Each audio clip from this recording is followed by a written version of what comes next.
সংসারের সব কাজের মধ্যে আমি বরাবরই বেশি প্রাধান্য দেই ঘর গুছানো জিনিসটা। আসলে এটা মনে হয় আমার ক্ষেত্রে না, প্রতিটা নারীর ক্ষেত্রে এরকম হয় যে আমরা সবাই পছন্দ করি ঘরটা পরিপাটিভাবে সুন্দর করে গুছিয়ে রাখার জন্য।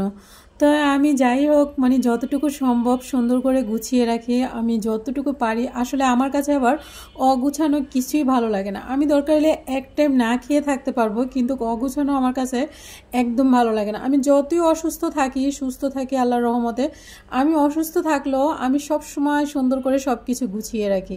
কেন জানি আমার কাছে অগুছানো জিনিসটা একদম ভালো লাগে না। তো এই যে মার্কেটে গেলাম, আসলে মার্কেটে গেলে ইচ্ছে করে সবগুলো ফুল নিয়ে আসি, এত সুন্দর। তো এখান থেকে আমি দুইটা ফুল নিয়ে আসলাম, একটা কর্নারে দিব আর একটা হয়েছে কোথায় দিব এখনো ডিসাইড করি নাই। আসলে মার্কেটে গিয়েছি অন্য একটা কাজে, তো এগুলো কেনার কোনো ইচ্ছেই ছিল না। তারপরে ভাবলাম যে সামনে যেহেতু পড়ে গেছে তো নিয়ে যাই। তো এটা আমি এই সাইডে কর্নারে দিয়ে দিলাম, কারণ এটা আবার মানে আমার কাছে মনে হচ্ছে এখানেই পারফেক্টভাবে এটা সুন্দর লাগতেছে। তারপরে আমি আবার ওই ফুলটা কোথায় দিব, তো এখানে আরেকটা ফুল ছিল, ওই টফটা অন্য জায়গায় সরিয়ে এই টফটা এখানে দিলাম। আসলে আমার ছোট্ট বাসাটা আমি যেরকম পারি সুন্দর করে গুছিয়ে রাখি। এই যে অ্যাকুরিয়ামটা কালকে রাত্রে পরিষ্কার করছিলাম, আসলে একটা মাছ মরে গেছে, এই কারণে পানিটা পরিষ্কার করে দিয়েছি, এখন পানিটা অনেক সুন্দর হয়ে গেছে।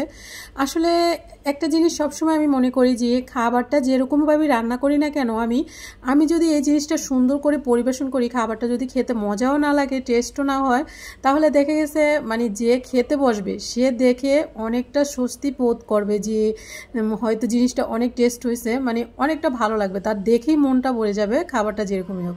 তো এরকম আমিও মনে করি যে আমি এটা সবসময় মনে করি যে আমরা বাইরে যে সময়টা কাটিয়ে আসি বা আমার হাজব্যান্ড যে সময়টা কাটিয়ে আসে বাসায় আসবে, বাসায় এসে যদি ঘরটা দেখে অনেক সুন্দর পরিপাটি হয়ে আছে, খুব সুন্দর গুছানো, তাহলে তার কাছে অনেকটা ভালো লাগে, স্বস্তি মিলে যে আসলে তার জায়গাটা, যেই জায়গাটার স্থান, ওই জায়গাটা অনেক সুন্দর গুছানো। তো এইটা মনে করে আমি সব সময় আমার ঘরটা যতটুকু সম্ভব আমি সুন্দর করে গুছিয়ে রাখি। হয়তো আমি ক্যামেরার মাধ্যমে সবসময় আনতে পারি না, কারণ আমি শর্টকাটভাবে ছোট ভিডিও করি এই কারণে। তো এই জন্য আমি সবসময় রান্নার ভিডিওগুলোই করা হয়। তো যাই হোক, কথা বলতে বলতে আমি মুরগির মাংস রান্না করে ফেললাম। আসলে আজকে মুরগির মাংস বাসায় কিছুটা বুকের অংশ ছিল, ওইটা আমি একদম ছোট ছোট পিস করে একদম ঝাল ঝালভাবে রান্না করছি। আর কিছুটা কালো বেগুন ছিল, মানে 2 পিস, 1 পিস পটল ছিল, একটু আলু ছিল, ওইটা দিয়ে আমি একটা নোলাইলির শুটকি ছিল, ওইটা দিয়ে শুটকি রান্না করছি। আসলে আলহামদুলিল্লাহ শুটকিটা খেতে এত বেশি সুস্বাদু হয়েছিল কি বলবো। আমি তো খাবারের পরে ভয়েসটা দিলাম। তো যাই হোক, মুরগির মাংসটা কিন্তু অনেক সুন্দর একটা কালার আসছে আর তেলটা উপরে বেশি উঠছে। আমি কিন্তু মুরগির মাংসটা রান্না করছি আজকে মানে একটু ঝাল ঝালভাবে রান্না করব, একটু তেলালিভাবে মানে দিয়ে রান্না করলাম আর কি। আর এখানে ধনিয়া পাতা দিয়ে দিলাম, যেহেতু শুটকির ভিতরে ধনিয়া পাতা না দিলে কিন্তু একদম ভালো লাগে না।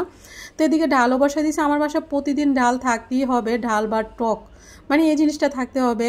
আগেকার আরাফাতের বাবা খেত, মানে আয়নের আব্বু, এখনকার ওর থেকে বেশি ইম্পর্টেন্ট হয়েছে আরাফাতের জন্য সবসময় রাখতে হয়। আর আমি যেটাই রান্না করি না কেন মানে সবসময় আমি ছোট পাতিলের ভিতরে ভরে রেখে দিই, কারণ আমার কাছে কেন জানি বড় পাতিলটা রাখতে ভালো লাগে না, বা আমি ফ্রিজে রেখে ডাইনিং টেবিলে নিয়ে যাই। আর সব খাবার ডাইনিং টেবিলে রাখি, তো এই কারণে ছোট ছোট সুন্দর করে যতটুকু পরিবেশন করা যায় আমি সুন্দর করে পরিবেশন করে নিই। তো এদিকে আমি খাবারের জন্য ওই যে বললাম খাবারের পরে ভয়েসটা দিয়েছি। তা আমি এখানে রিয়েল ভিডিও করার জন্য একটা ডিম পোস্টও করেছিলাম। আসলে ডিমটা খেতে এত সুস্বাদু হয়েছে, আসলে কোনটা খেয়ে আমি কোনটা খাবো, সবগুলা খাবারই মাশাল্লাহ এত মজা হয়েছিল। আলহামদুলিল্লাহ টিপটি মিটিয়ে আমি খেয়েছি, খুবই ভালো লাগছিল। তো আজকের ভিডিওটা এই পর্যন্ত। কি যদি ভিডিওটা ভালো লেগে থাকে অবশ্যই একটা লাইক, একটা শেয়ার করে পাশে থাকবেন। আর আপনারা সুন্দর একটা কমেন্ট করবেন, আপনাদের কমেন্টগুলো পড়তে আমার কাছে অনেক বেশি ভালো লাগে। আর সবার কমেন্টের রিপ্লাইগুলো দেওয়ার জন্য আমি চেষ্টা করি। আজকের মতো এই পর্যন্ত। কি সবাই ভালো থাকবেন, আল্লাহ হাফেজ।